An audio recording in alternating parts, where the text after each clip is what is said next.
शिवशक्तीचा विचार अर्धनारी नटेश्वर शिवशक्तीचा विचार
आजचा निरूपणाचा अभंग ज्यांना राष्ट्रसंत म्हटलं जातं अशा समर्थ रामदासांचा वास्तविक पाहता प्रभू रामचंद्रांचे भक्त असणारे दास असणारे असे रामदास पण आज ह्या जगत जननी पुढे उभे आहेत आणि तिला प्रार्थना करतायत की तू अनंत युगाची जननी आहेस, तू तुळजा राम वरदायिनी आहेस.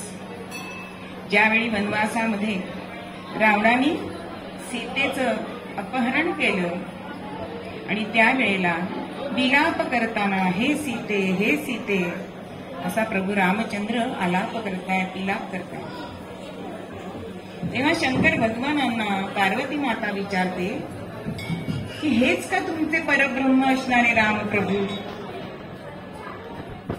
इतक्या सामान्य लोकांप्रमाणे पत्नीच्या वियोगामध्ये दुःखी झाले, मला त्यांची परीक्षा घ्यायला पाहिजे. म्हणून सीतामाईच्या रूपामध्ये पार्वती माता तिथे प्रकट होते. पण त्या रूपात असताना सुद्धा प्रभू रामचंद्र हे त्यांना ओळखतात आणि विचारतात, तू का आई इथे का आलीस तू आई?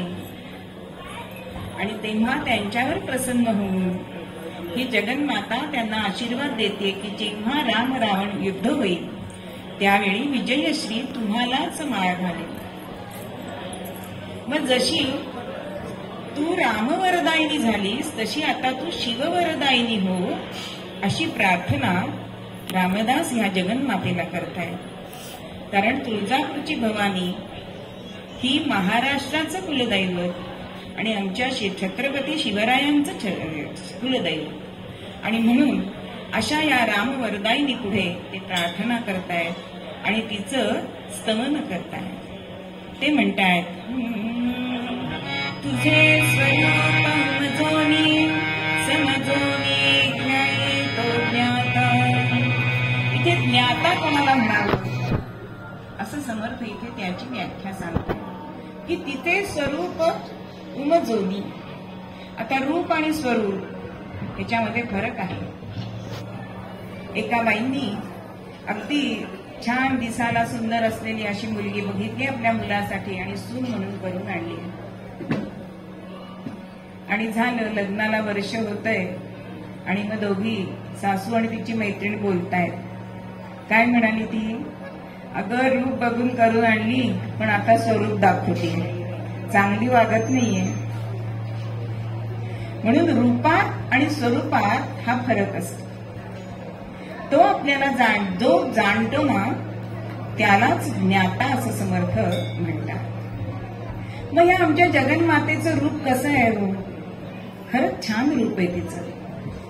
एकदा अंबाबाईच्या दर्शनाला म्हणून एक बाई आली, त्यांची कुलदेवता म्हणून, आणि तिचं ते रौद्र रूप तिला वाटलंय की आई म्हणून आपण तिला नमस्कार करायला आलो, पण हिचं तर रूप आपल्याला भीती वाटते, तिच्या डोळ्याला डोळा आपण देऊ शकत नाही. तेव्हा भगवतीनी तिच्या पुढे एक सुंदर बाईचं रूप घेतलंय आणि आली आणि तिची मनातली जी शंका होती ती दूर केली आहे की अगं मी क्रोधायमान झाले ती कोल्हासूर दैत्यावरती, पण सामान्य जनांसाठी माझं रूप कसं आहे ते मातेसारखेच आहे. माता जशी वात्सल्य रूप असते, ममतेने आपल्या पाल्याकडे बघते, वत्साकडे बघते, तशीच मी आहे. म्हणून भगवतीचं रूप आणि स्वरूप हे आपल्याला बघायला पाहिजे. आपण नुसतं वरवरचं तिचं रूप बघतो, नवरात्रात तिला काय साड्या नेसवलेत, काय दागिने घातले, पण तिचं ईश तत्व हे आपण बघत नाही. पुढच्या चरणामध्ये समर्थ आपल्याला सांगतायत की शक्तिवीण कोण आहे हे तो विचारुनी पाहे, शक्ती विरहित नर आहे यश कीर्ती प्रताप. शक्तिवीण कोणीच नाही. जरा आपल्या अंगातली शक्ती कमी झाली की आपण डॉक्टरांकडे धाव घेतो. हिमोग्लोबिन कमी झालं की डॉक्टर शक्तीची इंजेक्शन देतात, मल्टीव्हिटॅमिनच्या गोळ्या देतात. म्हणजे शक्ती ही किती महत्वाची आहे हो. म्हणून शक्ती ही असणं ही अत्यंत महत्वाचं सांगितलेलं आहे की शक्तीने मिळती राज्ये. किंवा समर्थ रामदास म्हणतात की रामी रामदासा शक्तीचा शोध. शक्तीशिवाय सगळं खोल आहे. मग ह्या शक्तीने आपल्याला काय काय मिळतं हो, तर यश मिळतं, कीर्ती मिळते आणि आपल्या हातून पराक्रम प्रताप सुद्धा केला जातो. मग अशा या शक्ती, मुख्य 4 शक्ती समर्थांनी दासबोधामध्ये सांगितलेल्या आहेत की क्रियाशक्ती, इच्छाशक्ती, द्रव्यशक्ती आणि ज्ञानशक्ती. अशा या 4 प्रमुख शक्ती सांगितलेल्या आहेत. मग क्रियाशक्ती म्हणजे काय, तर कुठलीही कृती करणं याला क्रियाशक्ती असं म्हणतात. इच्छाशक्ती म्हणजे मनामध्ये आपल्याला इच्छा उत्पन्न होणं, त्याला इच्छाशक्ती म्हणतात. पण सगळ्यामध्ये इच्छाशक्ती ही जास्त आपल्याला शक्तिमान म्हणजे पॉवरफुल वाटते. का बरं? एखादं आपण मनाने काम करायचं म्हटलं तर आपण कितीही मोठं कार्य असलं तरी सुद्धा मनाच्या शक्तीवर ते आपण करू शकतो. बघा 500 वर्षानंतर सगळ्या भारतीयांच्या मनात असलेलं रामलल्लाचं मंदिर झालं की नाही, ते इच्छाशक्तीवर झालं. ते एकादुकाचं काम नाही. म्हणून इच्छाशक्ती ही आत्मशक्ती, मनशक्ती ही श्रेष्ठ सांगितलेली आहे. मग द्रव्यशक्ती सुद्धा तितकीच आवश्यक आहे. आज सुद्धा द्रव्य नसेल तर एक सुद्धा पान हलत नाही. बघा, अगदी लहान मुलांच्या शाळेमध्ये ऍडमिशन घ्यायची आहे, लाखांनी डोनेशन द्यावं लागतं, त्याशिवाय मुलांना ऍडमिशन मिळत नाही.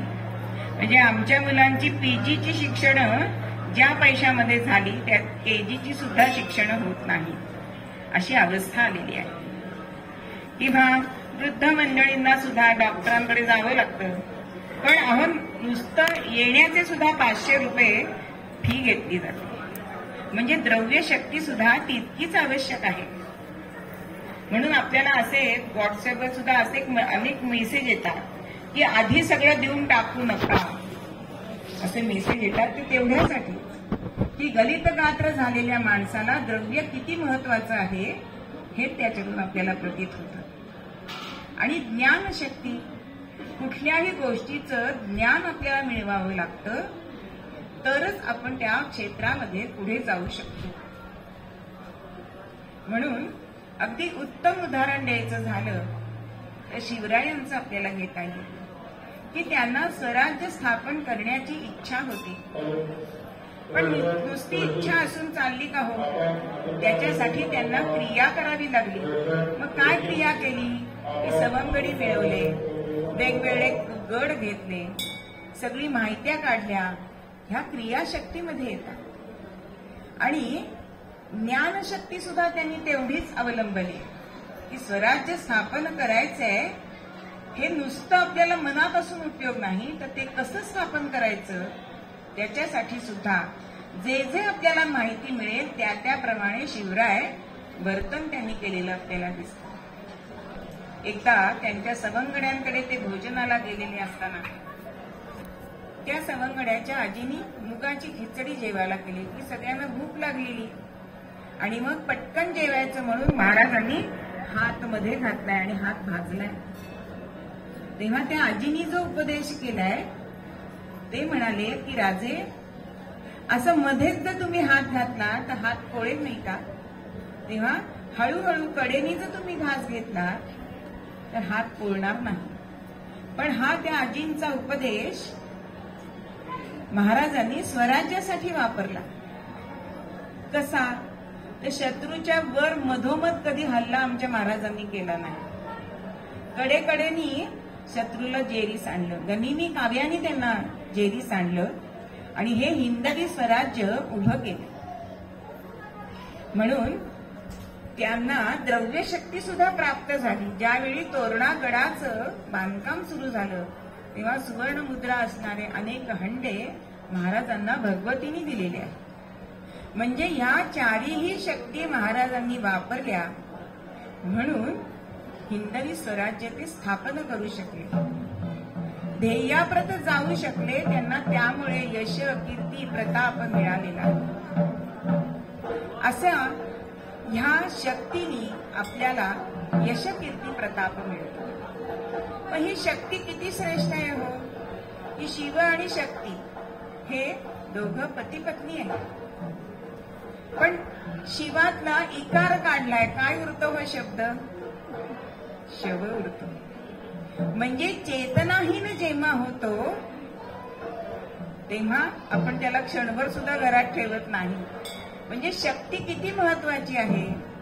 जसं व्यवहारामध्ये शून्याला काही किंमत आहे का? नाही. पण त्याच्या मागे जर 1 ते 9 अंक लागले तर त्या शून्याची किंमत वाढते की नाही? मग हे 1 ते 9 अंक म्हणजेच आमच्या नवदुर्गा आहे. नवदुर्गा म्हणजेच भगवतीने हे रूप धारण केलेलं आहे आपल्या भक्तांसाठी. मग या भगवतीने अनेक, तिला 8 हात असतात, चतुर्भुज आहे, 8 आहे, दश आहे, अष्टादश, दशभुज अशी ही भगवती आहे. मला नेहमी एक गंमत वाटते की पुरुष देवता आहेत त्यांना फक्त 4च हात आहेत, पण आमच्या भगवतीला किती हात आहेत हो? आणि तेवढ्या वेळा ती ते कार्य करू शकते. म्हणून स्त्री शक्ती सुद्धा महत्वाची आहे. व्यवहारात सुद्धा बघताना बघा ही स्त्री किती ठिकाणी लक्ष देत असते. की घरामध्ये मुलाचा अभ्यास घेते, एकीकडे स्वयंपाक करते, तेवढ्यामध्ये कोणीतरी पाहुणे आले त्यांच्यासाठी चहाचं आधण ठेवते, एकीकडे वॉशिंग मशीनची बटणं फिरवते. पण तिची पोळी जळते का हो कधी? अष्टावधानी असणारी अशी ही आमची जगन्माता आहे. मग हे तिचं भौतिक रूप झालं. पण आपल्याकडे ते 4 वर्ण, 4 आश्रम सांगितले की ज्यांनी समाजाची घडी नीट बसवली जाते अशी ही भगवतीला ह्या 4 वर्ण म्हणजे ब्राह्मण, क्षत्रिय, वैश्य, शूद्र आणि 4 आश्रम म्हणजे ब्रह्मचर्याश्रम, गृहस्थाश्रम, वानप्रस्थाश्रम आणि संन्यासाश्रम समाजाच्या कल्याणासाठी, राष्ट्राच्या हितासाठी प्रत्येकाने 2-2 हात या भगवतीला दिलेले आहेत. म्हणून समाजाची घडी व्यवस्थित आहे. या प्रत्येक हातामध्ये तिने वेगवेगळं आयुध घेतलेलं आपल्याला दिसतं. की तिच्या हातामध्ये तलवार आहे, त्रिशूळ आहे, अग्निकुंड आहे, तशीच जपमाळ आहे आणि एक हस्त मात्र अभय हस्त आहे भक्तांसाठी. जसं लहान मुलाला आई ही जास्त जवळची वाटते तशी भक्तांना ही भगवती, ही जगन्माता ही जास्त जवळची वाटते. मग तिचं वर्णन करताना विष्णूला असं म्हणतात, रेणुका मारुती कल्पवृक्षाची सावली, माझी रेणुका मारुती कल्पवृक्षाची सावली, जैसी वत्साला विगायन, जैसी अनाथांची मायन, जैसी वत्साला विगायन, जैसी अनाथ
आपल्या भक्तासाठी धावत येते आणि त्याला अभय देते. म्हणून लहान मुलं जसं वडिलांशी बोलायला भितात, आईच्या पदरामागून ते वडिलांशी बोलत असतात, पण आईची कधी भीती वाटते का हो? तशीच आमची ही जगन्माता, तिला आपण भक्त लोक असतात ते तिला भक्तीने वश करतात आणि त्यांना सुद्धा ती अभय देते. अशी ही भगवती ही जी आहे, नवरात्रामध्ये तिची 3 रूपं आपल्याला दिसतात. एक महाकाली, महालक्ष्मी आणि महासरस्वती. अशी ही तिची 3 रूपं आहेत. ज्यावेळी दुष्टांचा संहार करते, कारण ही देवी कशासाठी येते हो? ब्रह्मा विष्णू महेश्वर, ब्रह्मा विष्णू महेश्वर, तिघे देवीचे पुत्र साचार. दयांस करता संकट घोर, देवी अवतार घेतसे.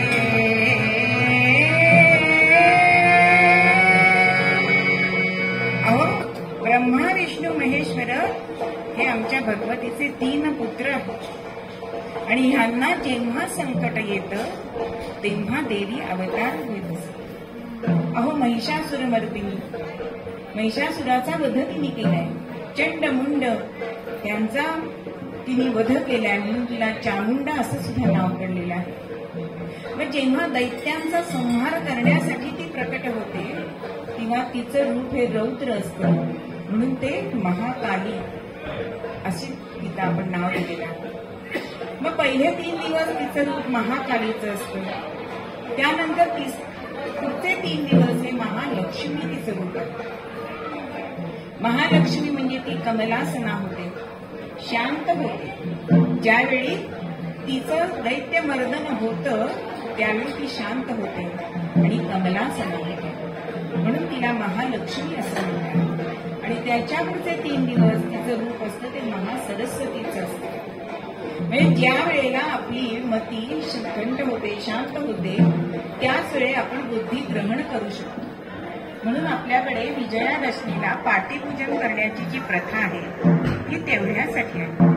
म्हणून ही महासरस्वती जी आहे ती आपल्या बुद्धीचं मानदत्व जे असतं, जडत्व असतं, ती घालवणारी आहे. म्हणून तिचं वर्णन करताना कवी म्हणतायत, ललित कलामयी ज्ञान विभामयी, ललित कलामयी ज्ञान विभामयी, वीणा पुस्तकधारिणी, मतिरासानु तव पद कमले, मतिरासानु तव पद कमले, आई कुंठारिणी, जय जय हे भगवती सुरभाषिणी, तव पदं प्रणमामि. जय जय हे भगवती सुरभाषिणी, तव पदं प्रणमामि. जय जय हे भगवती सुरभाषिणी, तव पदं प्रणमामि. शास्त्र हे शिकण्यासाठी आपल्याला सरस्वतीची आराधना करायची, म्हणून तिला त्या 9 दिवसामध्ये सुद्धा शारदोत्सव असं आपण म्हणतो. अशी ही तिची नावं आहे. मग तिला प्रसन्न करण्यासाठी आपल्याला काय करायला पाहिजे? तर भक्ती करायला पाहिजे. तिची अनेक व्रत सांगितले, ती व्रत करायला पाहिजे. ती वैभव लक्ष्मी आहे. आताचे मार्गशीर्षातले गुरुवार, त्यानंतर संतोषी माता व्रत आहे, आपण दिवाळीत करतो ते लक्ष्मी पूजन आहे, नंतर गजांत लक्ष्मीचं व्रत आहे. अशी अनेक व्रत ही तिची सांगितलेली आहे. आपल्या महाराष्ट्रामध्ये सुद्धा 3.5 पीठ ह्या भगवतीची आहेत आणि तिची कीर्ती ही दिगंत चालू आहे. म्हणून एक कवी वर्णन करतात, अग विविध आई तुझीच रूपे भक्तांना रक्षते,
3.5 पीठ, प्रत्येक ठिकाणाचं महात्म्य खूप मोठं आहे.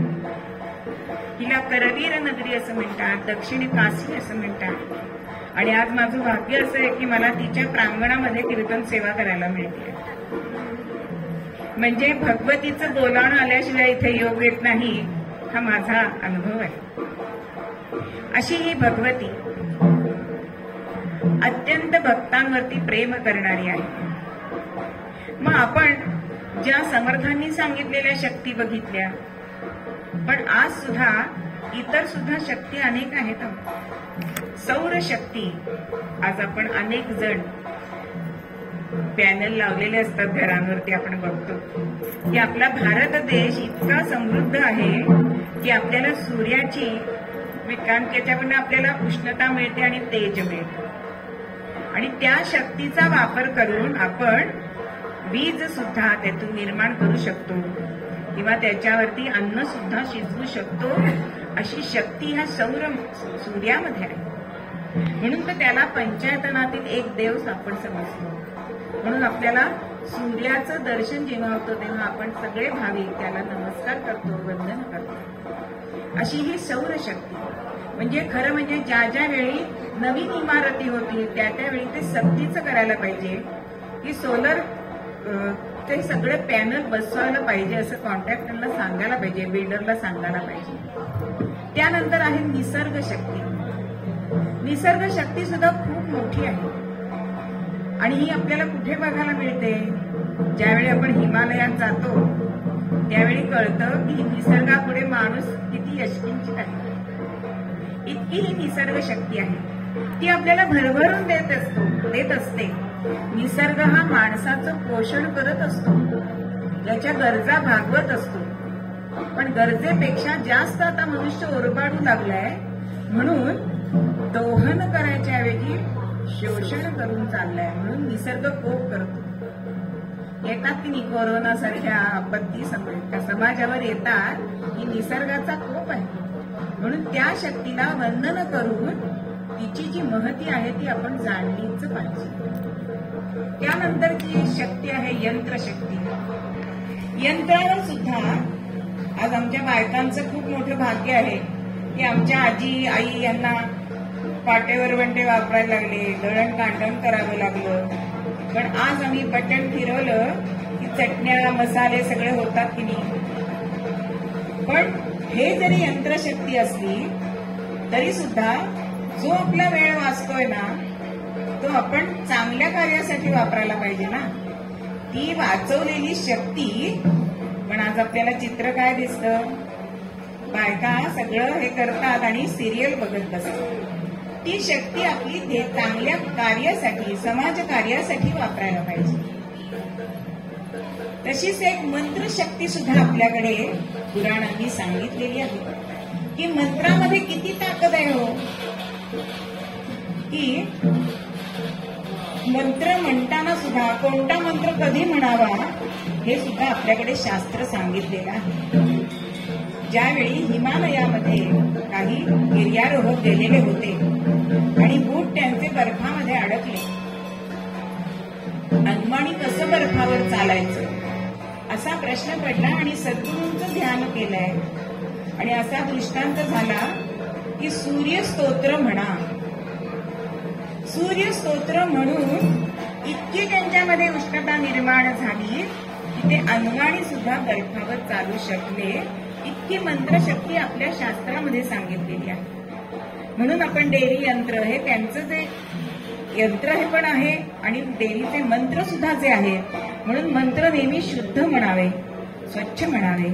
आरती सुद्धा आपण लक्ष देऊन म्हटली तर त्यातला अर्थ आपल्याला कळतो. म्हणून ह्या ज्या सगळ्या शक्ती आहेत ना त्या शक्ती आपण जीवनामध्ये जर वापरल्या, कारण शेवटी आपण शक्तीने आपण जिवंत राहतो. बघा शक्ती कशी असते, वीज आपल्याला सगळ्यांना माहिती आहे. पण ती शक्ती जर आपण फ्रीजमध्ये फिरवली तर तीच पाणी गार सुद्धा करते आणि तीच शक्ती आपण हिटरमध्ये जर बसवली तर ती पाणी गरम करते. म्हणजे शक्ती तीच आहे पण ती वेगवेगळ्या प्रकारे आपल्याला मदत करत असते. मग अशी ही जगदंबा आहे म्हणून तिचं स्वरूप आपण जाणून घेऊया, ती खरी कशी आहे हे आपण बघूया. आणि शेवटच्या चरणामध्ये समर्थ आपल्याला म्हणतात की शिवशक्तीचा विचार अर्ध नारी नटेश्वर, दास म्हणे हा विस्तार, तत्वज्ञानी ही जाणे. जसं पहिल्या चरणामध्ये ज्ञानी कोण, ज्ञाता कोण ही व्याख्या सांगतात, तसं शेवटच्या चरणामध्ये समर्थ आपल्याला तत्वज्ञानी कोण आहे याची व्याख्या सांगतात की अर्धनारी नटेश्वर, म्हणजे नर आणि नारी याच्याशिवाय संसार चालणार नाही. प्रकृती आणि पुरुष हे दोघंही आवश्यक आहे. मग नरामध्ये कुठले गुण असतात हो? तर धैर्य आहे, विवेक आहे, पराक्रम आहे, चतुरता आहे. आणि स्त्रीमध्ये कुठले गुण आहेत? तर वात्सल्य आहे, माया, ममता, सहनशीलता, असे अनेक गुण स्त्रीमध्ये सुद्धा आहेत. मग ज्या वेळेला स्त्रीचे चांगले गुण पुरुषामध्ये येतात, म्हणजे वात्सल्य त्याच्यामध्ये आलं, तर तो कवी मनाचा होतो, त्याच्याकडनं साहित्य तयार केलं जातं, तो हळूवार होतो. आजचे नवरे खरंच अहो प्रेमळ आहेत, निम्मी कामं पुरुषच करतात असं. आणि पुरुषाचे जर वीरत्व, शूरत्व स्त्रीमध्ये आलं तर स्त्री कशी होते? रणरागिणी होते. ती कधी नाही देणार झाशी तुम्हाला, असे गरजूनी सांगत इंग्रजाला, अशी आमची रणरागिणी झाशीची राणी. किंवा सत्यवानाचे प्राण परत आणणारी यमाकडून ती आमची सावित्री. असा दोघांच्या उत्तम गुणांची बेरीज करणं आणि त्यांचं पूजन करणं हेच खरं अर्धनारी नटेश्वराचं पूजन आहे. आणि तो जो हा करतो तोच खरा तत्वज्ञानी आहे, असं समर्थ आपल्याला मूळ पद्यामध्ये सांगतात. अनंत युगाची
शिवशक्तीचा विचार अर्धनारी नटेश्वर, शिवशक्तीचा विचार अर्धनारी नटेश्वर, दास म्हणे हा विस्तार तत्वज्ञानी ही जाणती, दास म्हणे हा विस्तार तत्वज्ञानी ही जाणती.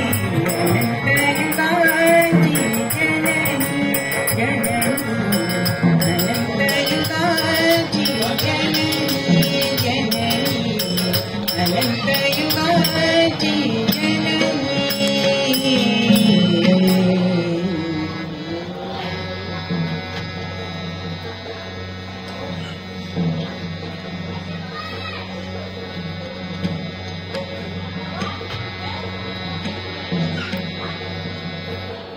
भजन करूया. करूया घोषणाचा सद्गुरु समर्थ चरणाचा. सगळ्यांनी भजन म्हणावं कृपया. करूया घोषणाचा सद्गुरु समर्थ चरणाचा.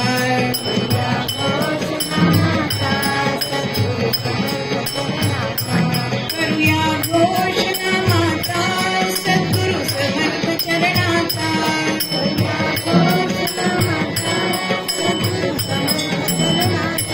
करूया घोषणाचा सद्गुरु समर्थ चरणाचा.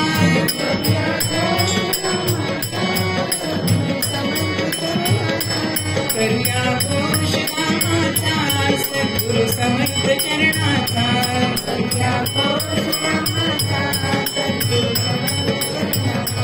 करूया घोषणाचा सद्गुरु समर्थ चरणाचा.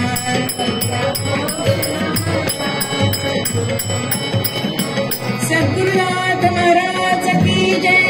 अंबा माता की जय. जय जय रघुवीर समर्थ मंगलमूर्ती मोरया.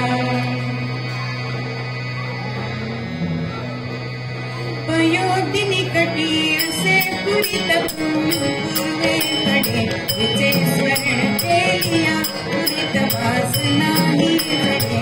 कलारुजन भातिते सजनता पवाराया भक्त हरीचा तिथे गणती भोगया खातया.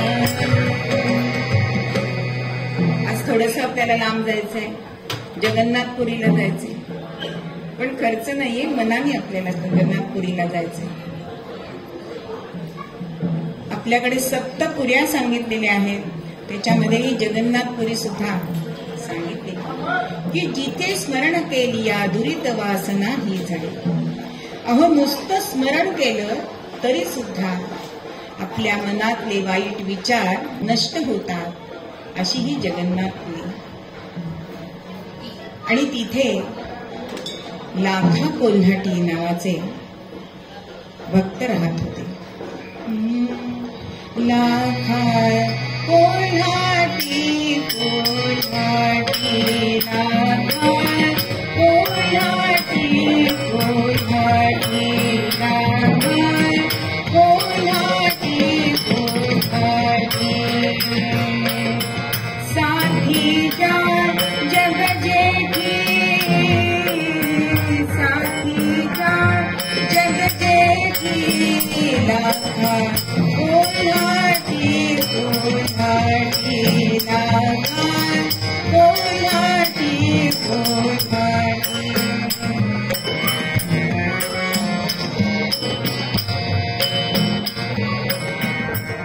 कोल्हाटी कोल्हाटी पंकापासून कमळ परीते पंकापासून कमळ परीते बसते मुकुटा मुकुटी बसते प्रभुच्या मुकुटी मुकुटी.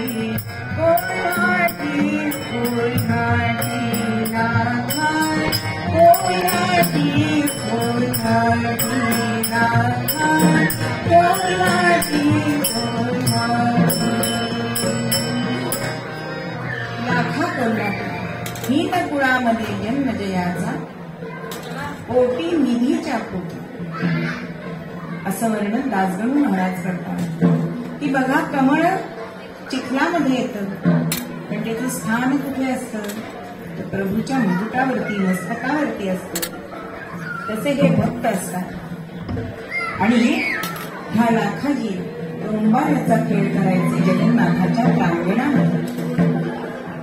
आणि त्यातून जो काही आपल्याला पैसा मिळेल त्यातून दररोजचा शिधा दररोज घ्यायचा, अन्न शिजवायचं, जगन्नाथाला नैवेद्य दाखवायचा आणि तोच प्रसाद म्हणून ग्रहण करायचा. असा त्यांचं जन्मभराचं व्रत होतं. आपण चातुर्मासाचे नेम करतो, चातुर्मास नाही जमेल ते श्रावणामध्ये करतात, किंवा अधिक 3 वर्षांनी येतो तेव्हा अधिकार करतात. पण जन्मभराचा असा नियम आमच्या नाथा कोल्हाटींचा होता. त्यांना एक सुरेख अशी मुलगी होती, अत्यंत सौंदर्यवती होती. लहानपणीच ही मुलगी लहान असतानाच पत्नी निवर्तली, म्हणून आई आणि वडील दोघांचं प्रेम नाथांनी तिला दिलं. आता ती वयामध्ये आली आहे आणि आता दोरीवरती खेळ करायचं काम ती करते. आदि कन्या तारुण्य भरा माझी, आदि कन्या तारुण्य भरा माझी, लोक झटती करण्यास तिला राजी, लोक झटती करण्यास तिला राजी. सुख सुंदर असल्यास धर्मशाळा, सुख सुंदर असल्यास धर्मशाळा, गोड ओलांडून जाय पांढरीला, गोड ओलांडून जाय पांढरीला. अत्यंत सुंदर मुलगी आणि दररोज दोरीवरती खेळ करायची. आता दासगणू महाराज म्हणतात की एखादी धर्मशाळा जर अगदी सुंदर असेल, एसी वगैरे असेल, तर कोणी पांथस्थ तिला चुकवेल का हो? तसं हे फुकटात दिसणारं सौंदर्य होतं आणि त्यामुळे खेळाला खूप गर्दी असायची. तिला आपल्या बाजूने प्रसन्न करण्यासाठी तिला काय हवंय असं लोक बघायचे. असा दररोज प्रांगणामध्ये खेळ चाललाय आणि जसं हिचं रूप छान होतं ना, तसा तिचा आवाज सुद्धा खूप छान होता. सकाळी खेळ झाला की संध्याकाळच्या वेळामध्ये समुद्र किनारी जावं, भगवंताची गीत गावी, असा तिचा नित्याचा परिपाठ होता. आणि एक दिवस हा खेळ बघण्यासाठी त्या नगरीचा एक राजपुत्र हा खेळ बघायला येतो आणि ह्या मुलीच्या प्रेमात पडतो. आता मग ही काय करते, कुठे जाते, कुठे राहते, हे सगळं तरुणांना सांगावं लागत नाही, त्यांना बरोबर मार्ग मिळत असतात. आणि त्याप्रमाणे ही संध्याकाळी समुद्र किनारी जाते असं बघितलंय आणि हा तिच्या पाठोपाठ गेलाय आणि तो तिला सांगतोय की अगं, तुझं हे सौंदर्य आहे ना, ते झोपडीत राहण्यासाठी नाहीये. तुला मी माझी राणी करतो, तू माझी हो, असं म्हणतीये. पण लाखाजींचे भक्तीचे संस्कार तिच्यावरती झाले आणि ती म्हणतीये, तुझी माझी संगत केली घडे, तुझी माझी संगत केली घडे, तुझी माझी संगत केली घडे, तुझी माझी संगत केली घडे. नाना संगीत नानडी शोभे, नाना संगीत नानडी शोभे, फुलकीन सिकता घडे, फुलकीन सिकता घडे, संगत केली घडे, तुझी माझी संगत केली घडे, तुझी माझी संगत केली घडे. सिंह गजाच्या युधीन सारी, सिंह गजाच्या युधीन सारी, उदमळती माकडे, उदमळती माकडे,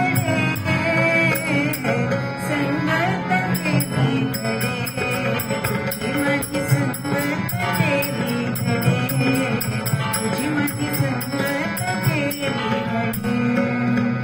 अहो, तुम्ही एवढे श्रीमंत, मी एका कोल्हाट्याची मुलगी, तुमचं आमचं कसं काय जमणार? तेव्हा तिला उदाहरण देतोय, अगं, जगन्नाथ पंडितांनी तर मुसलमानी ठेवली होती, असं काही नसतं ग. जिथे प्रेम मनातून असतं ना, त्याला सगळं माफ आहे. पण ती म्हणते की माझ्या वडिलांच्या परवानगीशिवाय मला तुम्हाला होकार देता येणार नाही, असं ती त्या राजपुत्राला सांगते. पण मनात धरलेली होती, त्यामुळे पुन्हा पुन्हा तिला तो भेटतोय. आणि एखादी गोष्ट जर पुन्हा पुन्हा सांगितली की तीच खरी वाटायला लागते. आणि तसं ह्या मुलीचं झालंय. तिला लाखा पण सांगत असतात की आधी कोल्ह्यात लग्न करत नाही, पण केलंच तर लग्न केलंच तर कोल्ह्याच्याशीच कर. पण एक मात्र की तरुणपणाने मनाचा तोल गेलाय. आणि एक दिवस मात्र असं झालं, गेली कन्यका निघून, गेली कन्यका निघून, खेळा प्रति पडले शून्य, त्या योगे कुपोषण घडू लागले लाखासी. एक दिवस राजपुत्राबरोबर ही मुलगी निघून गेली. सकाळी उठत्यात लाखा, हाक मारतायत, पण कुठेही प्रतिसाद मिळाला नाही.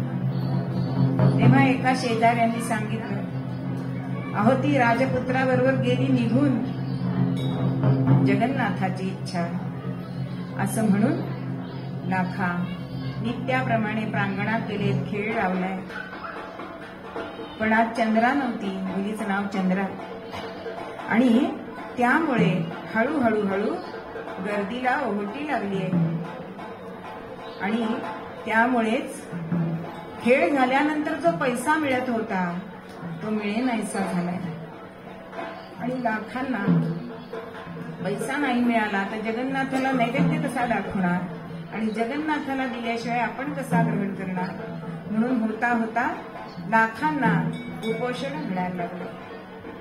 पण आता भगवंताला कसं हो आवडेल आपला पुत्र, आपला मूल भक्त हा उपाशी आहे. म्हणून भगवंत सुद्धा उपाशी राहायला लागले. म्हणून आमची जगन्माता लक्ष्मी ती सुद्धा उपाशी राहते, पतिव्रता आहे ना.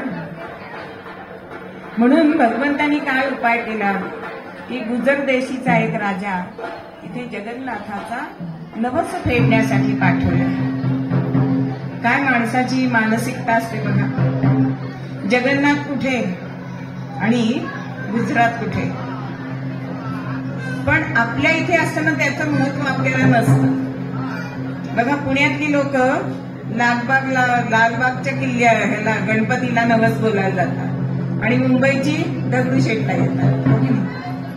तसंच हा नवस फेडण्यासाठी हा राजा येतो आणि अन्नछत्र सुरू करतो. अन्नछत्र सुरू करतो. भगवंताला वाटतं की आता ह्या अन्नछत्रात तरी लाखा जेवायला जाईल, पण लाखा गेली नाही. म्हणून राजाला दृष्टांत दिलाय की तुला लक्षभोजनाचं पुण्य हवाय का, तर माझ्या एका भक्ताला जर तू जेवायला दिलंस तर तुला लक्षभोजनाचं पुण्य मिळेल. राजा म्हणतो भगवंत आधीच का नाही सांगितलं, मी त्यालाच घातलं असतं ना जेवायला. पण भगवंत सांगतोय की त्या माझ्या भक्ताला वाजत गाजत पालखीत बसून तू इथे आण. दुसऱ्या दिवशी हा राजा निघालाय, पण शहरात कुठेच दिसला नाही. अगदी गावाच्या बाहेर एका झोपडपट्टीमध्ये त्याची कुटी होती. आणि हीन कुळातला म्हणून मला लक्षभोजनाचं पुण्य नाही मिळालं तरी चालेल, पण मी या हीन कुळातल्या भक्ताला जेवायला घालणार नाही. आता भगवंताचा हा उपाय सुद्धा होल गेलाय. आता भगवंतांनी लाखाजींना दृष्टांत दिलाय, त्याला प्रश्न विचारताय आणि ते म्हणतायत, लाखाची उत्तर देत आहेत. आंधळा आंधळा गुळा पांगळा गुळा पांगळा अशांच्या साठी बोलिले याचित योग्य पहा जग जेठी. बोलिले याचित योग्य पहा जग जेठी. संन्यासी अग्निहोत्र्यासी अयाचित घ्यावे अयाचित घ्यावे. यावी ते नैतरांनी मुळीच सेवावे. यावी मुळी करावी मुळीच सेवारे इंद्रापुरा संन्यासी मुळी नसे सेवुले अयाचित देवा भगतसे खेळ बाजारी खाईन भाकरी तीन मिळे करी मरेन उपवासी मरेन उपवासी गणू म्हणे पटेला विधिकृत्य संतासी गणू म्हणे पटेला अविधिकृत्य संतासी. भगवंतालाच लाखा विचारताय, भगवंता तूच सांगितलेस ना अयाची वृत्ती कोणी घ्यावी. जे संन्यासी आहेत, ब्रह्मचारी आहेत, अग्निहोत्री आहेत, लुळे पांगळे आंधळे त्यांनी अयाचित वृत्ती सेवन करावी. पण ह्या कॅटेगरीत मी कुठेच बसत नाही, त्यामुळे मी कसा काय अयाचित वृत्ती स्वीकारू. मग त्याच्यापेक्षा मी तुझ्या प्रांगणामध्ये खेळ करीन, त्यातनं जर मला भाकरी मिळाली तर ती खाईन, नाहीतर मी उपाशी मरेन, पण मी अयाचित वृत्ती स्वीकारणार नाही. आता भगवंत म्हणतो आता काय करू, म्हणजे माझा हा भक्त अन्नग्रहण करेल. उदास बसले आणि आमची भगवती माता भगवंताला विचारते काय झालं. जे काम पुरुषांना येत नाही ना ते बायकांना बरोबर येतं बरं का. आणि भगवती म्हणते तुम्हाला हे होणार नाही, आता मलाच जायला पाहिजे. म्हणून मग भगवती काय करते, त्या मुलीच्या आत्याचं रूप घेते, म्हणजे लाखाजींच्या बहिणीचं रूप घेते आणि तिच्या महालामध्ये जाते. तर ती अशी बसलेली असते, शालूशेले नेसलेली, सिंहासनावर बसलेली अशी असते. आणि मग ती आत्या येते आणि तिला विचारते उपवासी मरत म्हातारा, उपवासी मरत म्हातारा, त्याची नख बरगे बसरी शालू कैटी तपलंगी बसती. अगं तुला काही लाज लज्जा आहे की नाही. हाताचा पाळणा करून डोळ्याची वाती करून पुन्हा त्यांनी तुला वाढवलं आणि इथे मैदेत बसलीस, तो उपाशी तिथे. अगं जन्मताच खाली मेलीस असं म्हणतेय. आणि ह्या आत्याच्या बोलण्याचा थोडासा परिणाम तिच्यावर झालाय. ती म्हणते अगं आत्या मी त्यांना किती वेळा सांगितलं इथे येऊन राहा, इथे येऊन राहा, पण ते आपला हट्ट सोडत नाही. मग मी तरी काय करणार, यांना सोडून कशी काय जाणार. आणि म्हणून ती मुलगी काय करते, लाजे काजे सवर 500 सुवर्ण मुद्रा आणि एक चिठ्ठी लिहून देते. एका सरदाराबरोबर लाखांकडे पाठवते. लाखांनी ती चिठ्ठी बघितली, सुवर्ण मुद्रा तर घेतल्याच नाहीये. उलट पाठीमागच्या भागावर त्यांनी लिहून दिलंय की तुला जर खरं वाटत असेल की आपल्या बापाने उपाशी राहू नये तर तू सगळं ते वैभव सोडून इथे येशील, नाहीतर मला जेवायला घालणारा जगन्नाथ आणि भगवती माता आहे. असा निरोप त्या मुलीला गेलाय. आता मात्र भगवंत आणि भगवती एकमेकात बोलतायत. भगवंत भगवती मातेला काय सांगतायत, आता कमल जे मला सुचलिये करुती बरी निरात सपने करू आपण त्याची चाकरी.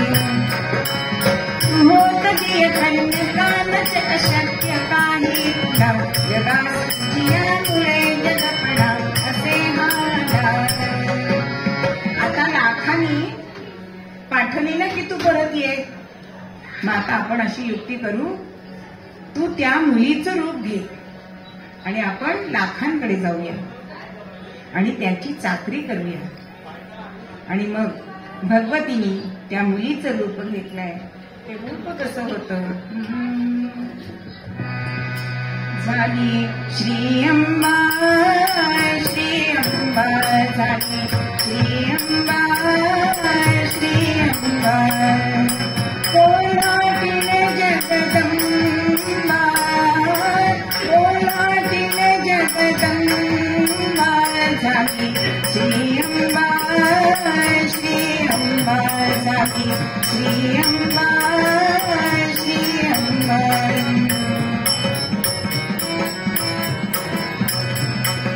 वेणी फुलांची सोडून बांधली अंबाडा शक्ती.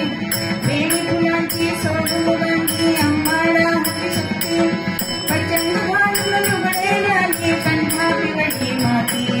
प्रचंड घालून लुगडेल्याली कंठा पिवळी माती झाली श्री अंबा श्री अंबा झाली श्री अंबा श्री अंबा.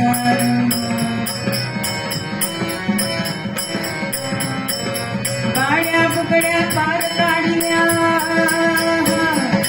काळ्या बुकड्या पार काढल्या. डुल दोन्ही कामात अंगी कोळी चंद अतिशय गुरोभाग ठसठशीत झाली श्री अंबा श्री अंबा झाली श्री अंबा श्री अंबा झाली श्री अंबा श्री अंबा. भगवतीने रूप घेतलंय मुलीचं चंद्राचं. जसं भगवतीने रूप घेतलंय तसं आमच्या भगवंतांनी सुद्धा घेतलंय कोल्हाट्याचं रूप घेतलंय. कंठाला पिवळी माती लावली. गळ्यामध्ये ताईत बांधलाय. दंडाला ताईत बांधलाय. एक फडकं डोक्याला बांधलंय. हातामध्ये ढोलकं घेतलंय खांद्यामध्ये. आणि दोघं निघाले लाखांच्या झोपडीकडे. आता ही मुलगी म्हणजे आमची जगदंबा आत गेले आणि लाखाजींचे पाय धरले आणि म्हणते बाबा बाबा मी चुकले. मला असं वागायला नको होतं. लाखाजींना अत्यंत आनंद झालाय की अगं तुला ही सुबुद्धी झालीये म्हणजे त्या भगवतीची आणि जगन्नाथाची कृपाच आहे. आता आपण उद्यापासूनच खेळ लावूया. आणि तिच्या मागे उभ्या असलेल्या त्या कोल्ह्याट्याकडे लाखाजींचं लक्ष जातं आणि ते विचारतायत हा कोण? तुम्हीच म्हणाला होतात ना म्हणून या भेटला याला आणलंय बरोबर. मग लाखा त्याला विचारतात की तू कोण कुठला? तो म्हणतोय की ब्रह्मजी पिता तो माझा ज्या ठाव ठिकाणा नाही. उपजताच माता गेली मम नयना दिसली नाही. साक्षात आम्ही त्रय बंधू पटतना एकमेकाचे. थोरला बंधू हा कैलासात राहतो. धाकटा आहे तो गाडगी काम करतो. कुंभाराचं काम करतो. पण मी मात्र आपला व्यवसाय सोडलेला नाही. लाखा म्हणतायत की व्यवसाय कुठलाही असला तरी सुद्धा त्या व्यवसायाची आपल्याला लाज वाटता कामा नाही. व्यवसाय कुठलाच हीना नाही. बरं तू चांगला वागलास मला चांगलं पटलं तर माझ्या मुलीचं लग्न तुझ्या बरोबर लावून दे. भगवंत मनात म्हणतात कशाला अजून 16,108 आहेतच ऑलरेडी. झालं. दुसऱ्या दिवशी सकाळी निघाले. सगळी तयारी केली. बांबू रवले आणि ही कोल्हाटी ही दोरीवर चढली. त्याचं वर्णन आमचे नाथ महाराज म्हणतात. सगुण गुण माया आली कोल्हाटी खेळाया. आली कोल्हाटी खेळाया. सगुण गुण माया सगुण गुण माया आली कोल्हाटी खेळाया. आली कोल्हाटी खेळाया. प्रपंचाचा रोडीला वेणू शून्यांचा मांडीला खेळू. ब्रह्म विष्णू जयाचे बाळू लागती पाया लागती पाया. आली कोल्हाटी खेळाया. आली कोल्हाटी खेळाया. आली कोल्हाटी खेळाया. आणि कोल्हाटी आणि बरोबर कोण होता हो? आला निर्गुणाचा कोल्हाटी. सोहम शब्दे ढोलके पिटी. असा हा खेळ चाललाय. भगवती दोरीवर उभी राहिली आणि नासावरी रोख दृष्टीचा व हातामध्ये पाप पुण्याचा बांबू घेतलाय. हाती बांबू पाप पुण्याचा. नासा विरोख दृष्टीचा. अहो ही अशी वेल्हाळा आणि तिचा खेळ बघायला कोण कोण आले हो. गर्दी झाली खेळ पाहण्या, गर्दी झाली खेळ पाहण्या,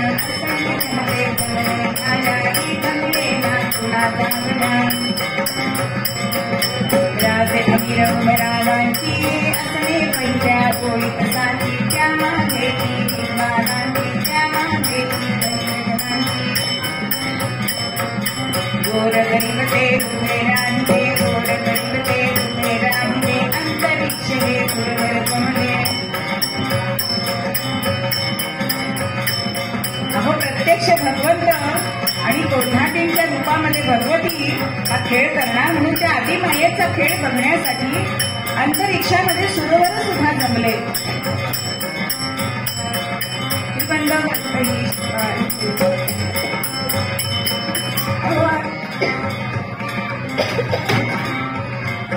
खेळ चालू आहे आणि तो खेळ बघून कोणी शाली उडवत आहेत, कोणी ढोल फेकतायत, जे निर्धन होते ते टाळ्या वाजवत आहेत.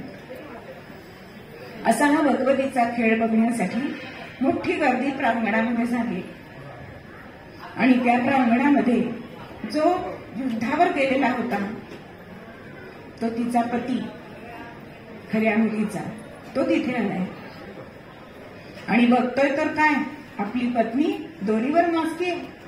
मनामध्ये अत्यंत संताप झालाय. काय करावं, कितीही म्हटलं ना तरी वळणाचं पाणी वळणावरच जाणार.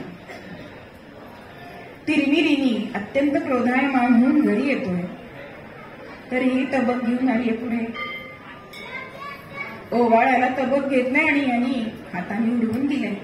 कशाला नाटकं करतीस, मला फसवून तिथे वडिलांच्या इथे खेळ करायला गेलीस. ती म्हणते तुम्ही काय म्हणताय, मला काही समजत नाहीये. अहो तुम्ही गेल्यापासनं मी कुठूनही राजवाड्यातनं बाहेर गेलेली नाही आणि ह्याच्या विरहाने ही बारीक झाली होती बरं का. मी तिच्या मंदिरातल्या बांगड्या कोपरात जायला लागले होते.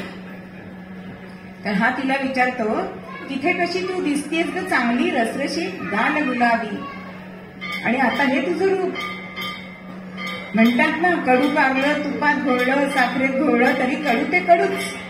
मी तुला एवढ्या राणीचा मान दिला तरी तू शेवटी गेलीसच मला फसवून. ती म्हणजे नाथ खरंच मी गेले नाही, पण त्याची समजूत काही निघेना कारण त्याने तिथे प्रत्यक्ष दोरीवर पाहिली होती. तेव्हा ती म्हणते आपण उद्या दोघं जण जाऊया का, म्हणजे तर तुमची खात्री पटेल की मी गेलेली नाही. आणि मग दुसऱ्या दिवशीची सकाळ उजाडली. परत भगवती लाखा आणि भगवंताच्या रूपात तो आलेला कोल्हाटी जगन्नाथाच्या प्रांगणामध्ये गेले. खेळ सुरू झालाय आणि इकडे राजवाड्यातनं लाखाजींची मुलगी आणि तो राजपुत्र खेळ बघण्यासाठी येत आहे. प्रांगणामध्ये तोबा गर्दी झालेली. एका झाडाखाली उभं राहून ही मुलगी बघतीये की दोरीवर दिसते ती माझ्यासारखीच दिसते, पण मला तर काही जुळी बहीण नाही, मग ही कोण आहे असा विचार करते. आणि लहानपणापासून भक्तीच्या संस्कारामध्ये राहिल्यामुळे वडिलांचे शब्द आठवत आहेत की तू जर आली नाहीस तर मला पोसणारा माझा भगवंत जगन्नाथ आणि माझी आदिमाया भगवती हे माझ्यासाठी आहे. आणि झटकन राजपुत्राचा हात सोडते आणि धावत धावत झाडाखाली बसलेल्या काय भाषा आणि झाडाखाली बसलेल्या लाखाजींच्या पाया पडते. बाबा बाबा मी चुकले. लाखाजींना कळे ना म्हणून मग काय झालं, चकित झाला पाहून कन्यकेला, चकित झाला पाहून कन्यकेला, कोण आली खेळ करायला, कोण आली खेळ करायला. काही पडेना उमगल्याचा त्या काही पडेना काही दोघी गगन पावतराण काही दोघी गगन पावतराण. एकदा आपल्या पायाशी असलेल्या मुलीकडे बघावं, एकदा दोरीवरच्या मुलीकडे बघावं, पण लाखांना समजेना की या दोघी कशा. आणि मग लाखांना त्या कोल्हाट्याचे शब्द आठवले की ब्रह्मजी पिता तो माझा ज्या ठाव ठिकाणा नाही. म्हणजे हा दुसरा तिसरा कोणी नसून माझा जगन्नाथच आला आहे. आणि ही दोरीवर नाचणारी मुलगी, खेळ करणारी मुलगी ही दुसरी कोणी नसून माझी भगवती आहे. आणि म्हणून लाखाजी चटकन उठले, त्या कोल्हाट्याच्या पाया पडले आणि म्हणताय गावधरान गाय प्रभुवरा जगन्नाथजी दिसेन दरवा तुला मुळीच वेश हा त्याजी धरी मुकुट मस्तकी करी गदेस नारायण आतुर जन हे किती प्रभू द्या त्वरित दर्शन. भगवान गोपाल कृष्ण महाराज की जय. भगवंता, माझ्यासाठी इतकं हीन रूप तू घेतलंस आणि ह्या आधी मायेला माझ्यासाठी माझ्या मुलीचं रूप घ्यायला लावलंस, पण हे रूप तुला अजिबात खुलून दिसत नाही. तुझं ते रूप जे आहे ना, शंख चक्र गदा पद्म, हेच रूप तुला शोभून दिसतं. आता त्या रूपामध्ये या सगळ्या लोकांना तू दर्शन द्यावंस अशी माझी इच्छा आहे. भगवंतांनी भगवतीकडे खूण केलीये, तिला सुद्धा खाली उतरायला लावलंय. आणि दोघ जण लक्ष्मी आणि विष्णू हे तिथे प्रकट झाले. भगवान विष्णू की जय. आदि माया जगन्माया माता की जय. आपण पूर्वरंगामध्ये बघितलं की भगवती ही आपल्या भक्तांसाठी, आपल्या मुलांसाठी असं रूप घेते आणि त्यांना संकटातून तारून नेते. असं हे तिचं रूप आहे जे प्रेमळ आहे, वात्सल्यमय आहे. अशी ही भगवती, तिचं रूप आपण जाणून घ्यायचंय आणि तिचं रूप जाणून तिच्या स्वरूपाशी आपण एकरूप व्हायचंय. असं जर आपण केलं तरच आपण खरे ज्ञानी होऊ, तत्वज्ञानी होऊ. आणि हेच आपल्याला मूळ पद्यामध्ये समजलं.